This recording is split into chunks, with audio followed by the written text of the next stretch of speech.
What is going on, everyone? My name's Andy. Welcome to another FPL video, and today is the final preview of the season. Obviously, it's the Game Week 38 preview. I've not got the normal screen up right now. We'll come on to that in a second. I just wanted to say, because I know not everyone watches the stream, some people just watch these shorter videos. I just want to say thanks for all the support this season. It's been another really good season. Appreciate you all watching, liking, commenting, subscribing, all that good stuff as normal. Growing bigger and better than last year, and hopefully we can take that into next season. It's been a full season this year. Haven't missed a week, I don't think, although the Christmas episode for I think Game Week 24 or 25 was a bit cheating, but didn't miss a single episode. And obviously there's been loads of streams as well. So just want to say thanks for again, thanks for all the support. Obviously it really helps build the channel. The more you like, share, subscribe and all that stuff, it gets it known to other people, and hopefully we can do bigger and better things going into next season. I'm planning on doing another full season as normal streams, normal shorter videos, and maybe more as well. I've got some plans, but as always it takes time to do these things, so we'll see how much extra time I can get to do all this. But it's been fun, and obviously I hope you do well going into Game Week 38, and if you don't, there's always next season. So let's just jump straight into it and see how we got on last week. So looking back on Game Week 37, as I say, absolute rubbish. 38 points is really poor. It feels like my season's petering out a bit at the wrong time. Obviously, as we come to the end of the season, is when I want to peak and be at the highest rank. But I mean, I've been just inside the top 8k this year, well on at the start of the season, like in Game Week 7 or 8, or maybe even a bit further on than that, but not too far into the season, so quite far away now since I got to that rank. 2 weeks ago I was very, very close to getting back into the top 10k, only for the last 2 weeks to drop back to 15k. So I don't want to complain too much, because I appreciate there's a lot of people worse off than me, and it come across as complaining, but I think when you got so close to the top 10k, and that is what I like to aim for at the start of the season, and then I've come this far and back down to 15k, it looks pretty bleak right now. So no one really did anything. Attacking returns were absent. I got nothing from my attackers. Son, red card, kind of almost fell out of nowhere. Obviously just a rush of blood to the head. Got annoyed, kicked out and pushed, and it got sent off. And from there it was frustrating, because you knew that it was very unlikely they'd keep a clean sheet, especially when Foyt got sent off as well. And obviously it also limits the attacking potential of players like Eriksen. So straight away I had 3 Spurs players in one game with down to 9 men. I just knew it was very unlikely to get anything. Lloris did come close to a big score, but that goal in the last minute was, yeah, just the final nail in the coffin in that match. So I got a total of 3 points from 3 Spurs players against Bournemouth, which was pretty annoying, because I think they did have chances, and one goal early on would have opened it up. Obviously, Trevor's had a pretty good game. Doherty, 12 points. That's exactly what he got in Game Week 5 when I first bought him in. So it was nice for him to kind of go out on a high. I probably won't play him this week, which we'll come on to in a minute. But 12 points was nice. He's been really good this season. I think probably been a little bit overhyped for his price, what he ended up at. But obviously, for those of us that got on early, 4.5, 4.6, even 4.4, which is what I think I got him for. It's been very good, so really pleased with that. Otherwise, Lacazette, super frustrating.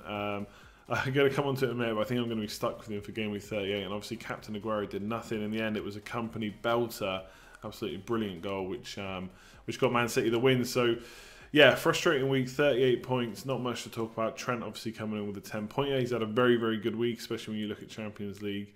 So, yeah, let's take a look at Game Week 38. So I will say, as always, little disclaimer, I'm recording this on Wednesday night even. So Liverpool played that match, obviously congratulations to them, it was a great result, coming back and beating Barcelona 4-0. But I'm recording this at the time Spurs are playing, and they're 1-0 down, I think it is.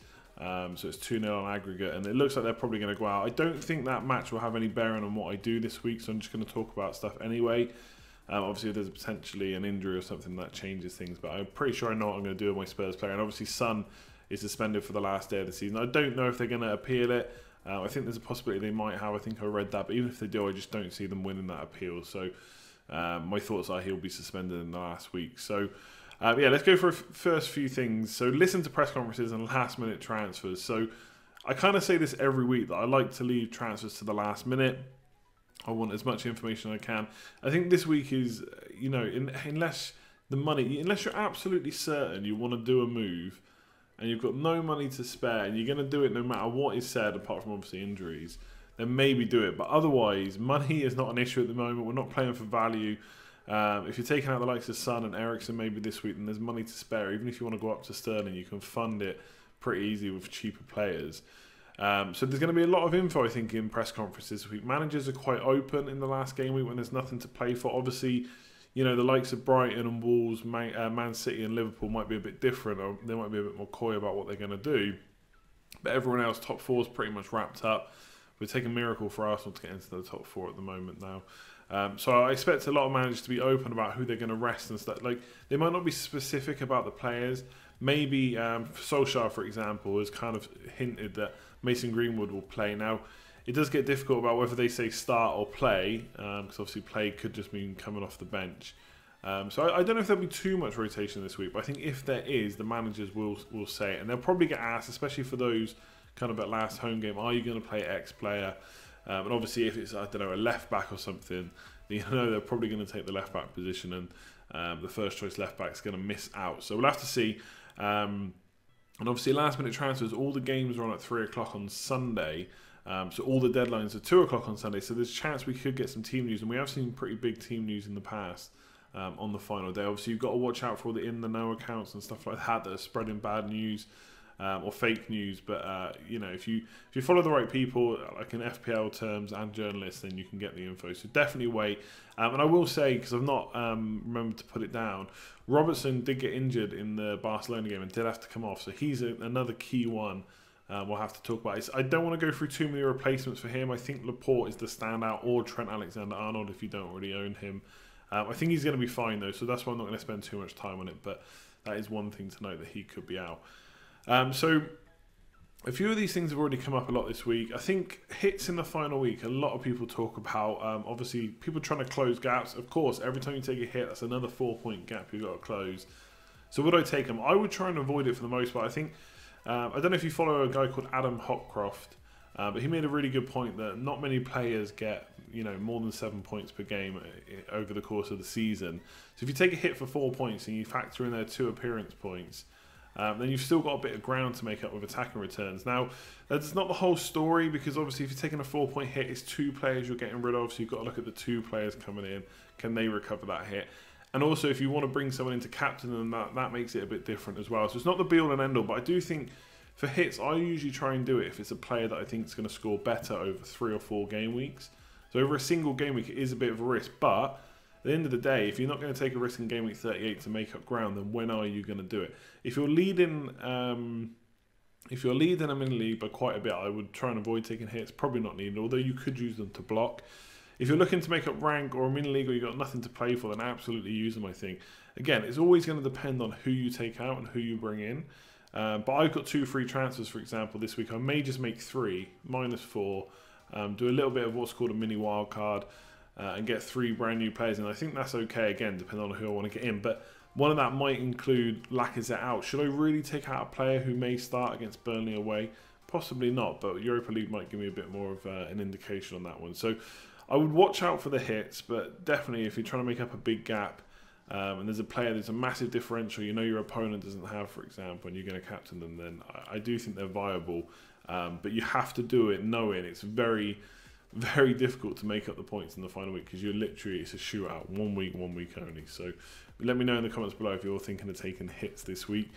Differentials for mini leagues, I'm not going to go into specific players, because ultimately you're going to have to look at your mini league rivals and decide from there. If it's just obviously one other team you're looking at, either for chasing or being ahead, then you can look at their team and match up who you've got versus who they've got. And I think the one thing to look at when it comes to mini leagues or overall rank is ownership. Obviously, if a player is owned by 80% of the top 10k, but your opponent doesn't have them, that is a huge differential, because they're obviously, you'd hope, pretty good because they're owned by so many players in the top 10k. But if your opponent doesn't have them, that's a massive differential against them. So if they don't own, I don't own Sterling, for example, so I know the 2 people below me in a certain mini league have both got Sterling, and they've captained him the last 2 weeks because they knew that I wouldn't be able to. And I think that will happen again this week. So arguably I could block and bring Sterling in, or just let them have it. But I know that's what they're thinking. So that's the kind of thing I would look at. For my team, for example, if I only had 2 Liverpool players and I was chasing, then I'd look at probably bringing in Salah if they didn't own Salah. So big hitters can definitely be brought in if your opponent doesn't have them. I think that's obvious. In terms of kind of maybe for rank, obviously you've got to look at ownership at this point. A lot of people don't like talking about ownership, buying players based on ownership. But at the end of the day, in the last game week, if you're not looking at ownership, then kind of what's the point? Or how are you going to catch up with this rank? So I've looked at top 10k ownership. Obviously, depending on where you are, you might have to look at overall ownership. But there is some players that could do well. I will admit, though, I'm struggling to see a player and think, yes, he is the one this week. I think there's so many options. There's so many reasons you can give. Gameweek 38, it's a bit of a... It's just a bit of a shootout with scores. You can't predict where the big scores are going to come from, who's going to turn up, who's not. You know, are those that are playing away this week, are they going to be as up for it as if they were playing at home in front of their fans for the last time? Have they kind of already said their goodbye? Are they thinking about holidays? It's hard to say. You could look at players that have maybe got something to play for. Mitrovic is playing Newcastle, for example. Sigurdsson against Everton as well. Could have something to play for.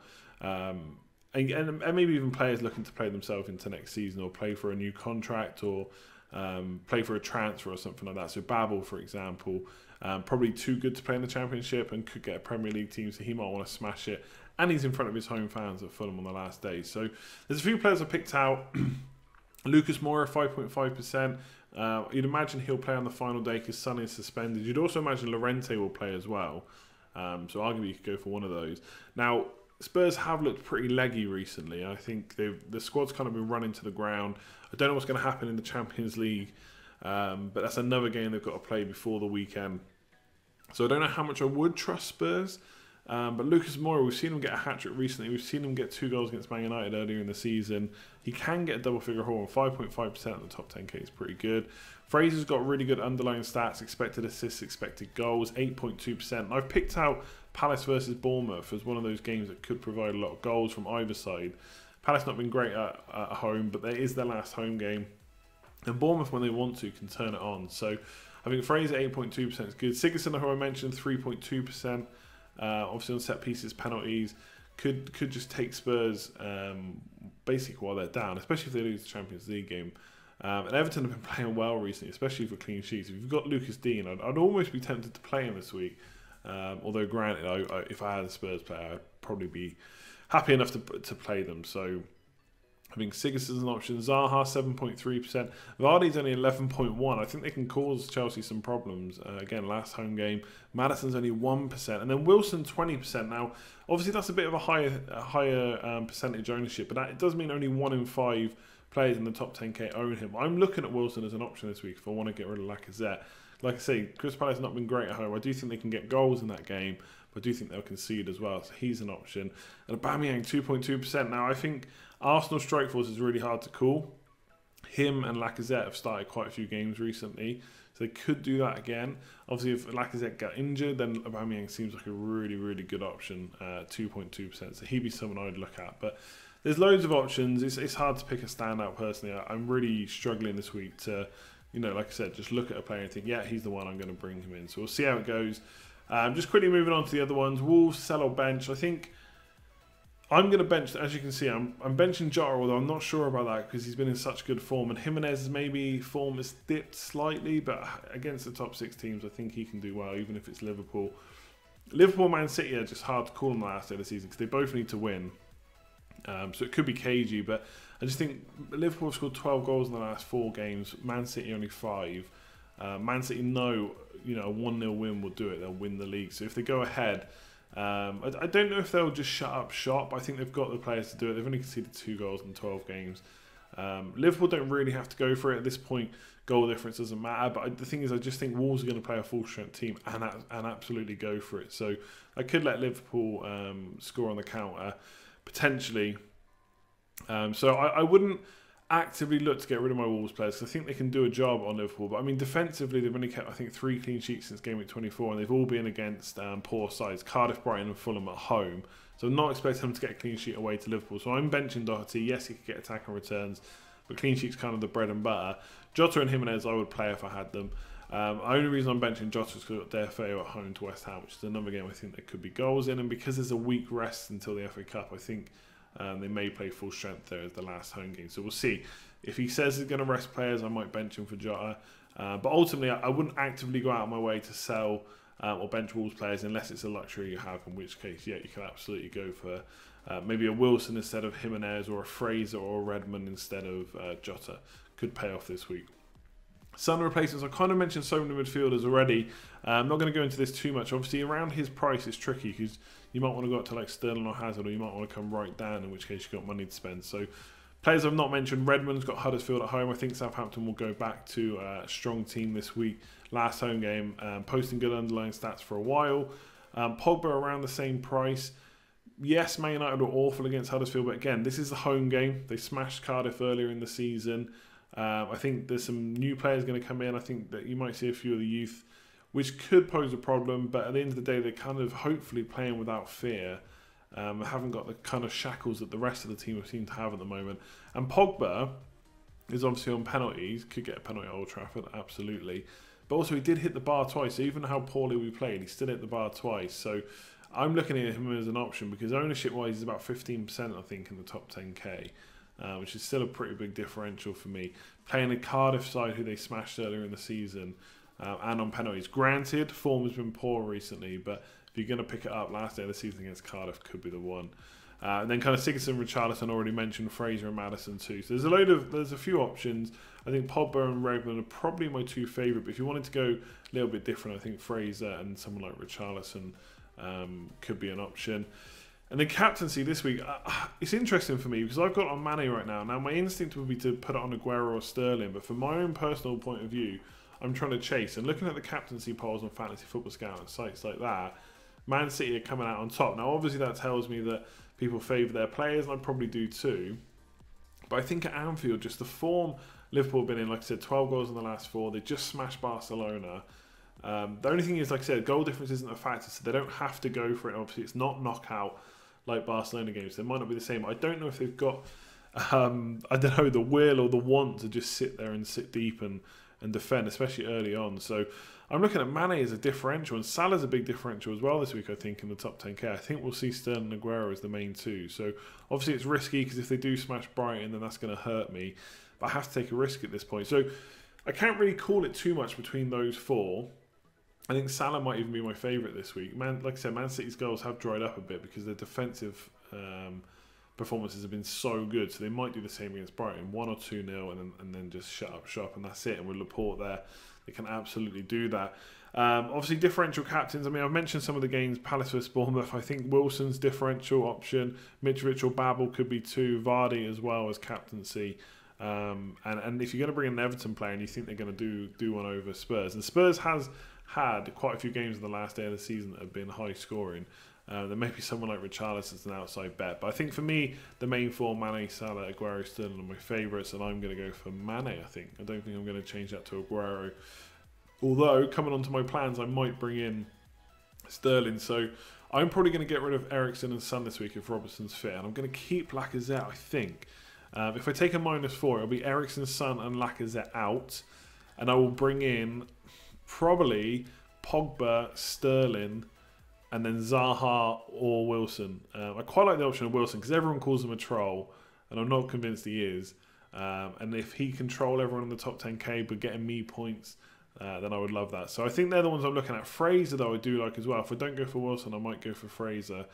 Or even Redmond. I mean, this is the kind of the position I'm in right now. I'm struggling to pin down. But I think Fraser, Pogba, Redmond, Zaha and Wilson are kind of the ones I'm looking at, and Sterling if I've got enough money as well, because if they do go mad, he could be the one. But to be honest, I feared him the last 2 weeks and he's not done anything, and sometimes you fear a player so much you bring him in and they end up not being as good as you think they will be, and I'm just wondering if it's fear that's pushing me towards him. And really, he's going to be quite highly owned, quite highly captained. Maybe if I'm looking to push up, I think I've got about 19 points to get into the top 10k, maybe I should go for one of the others, so we'll see. There's going to be one more stream this week before the weekend, which I think might actually be Friday instead of Thursday this week. I'll confirm on Twitter and on YouTube, hopefully. Then there'll be a deadline stream at 1:30 on Sunday, followed by a live stream during the games at 3 PM on Sunday. So make sure to join for that if you're in and around the board and want to watch me talk about FPL. And we'll obviously discuss whatever you want to. If the goals aren't there, if there's no goals coming in, we'll talk about FPL next season. Season review for this and stuff like that. So make sure to join in if you can. Like on this video if you enjoyed it, subscribe if you're new around here, probably not at this time of the season, but Never gets old saying that, I'm sure. And again, thanks very much for your support. Really do appreciate it on the channel. It's got kind of bigger than I ever imagined it would. Even this season, I had some goals on kind of growth of subscriber numbers and views, and it's kind of blown my expectations out of the water. So I do appreciate it. I know I'm not the best FPL manager, not the best presenter, not the most creative, but at least I'm consistent and I'm here every week for you to hear me ramble on about a load of rubbish. So I do appreciate it. I'm going to stop saying that now and leave the video there. Thanks very much, and I'll catch you soon.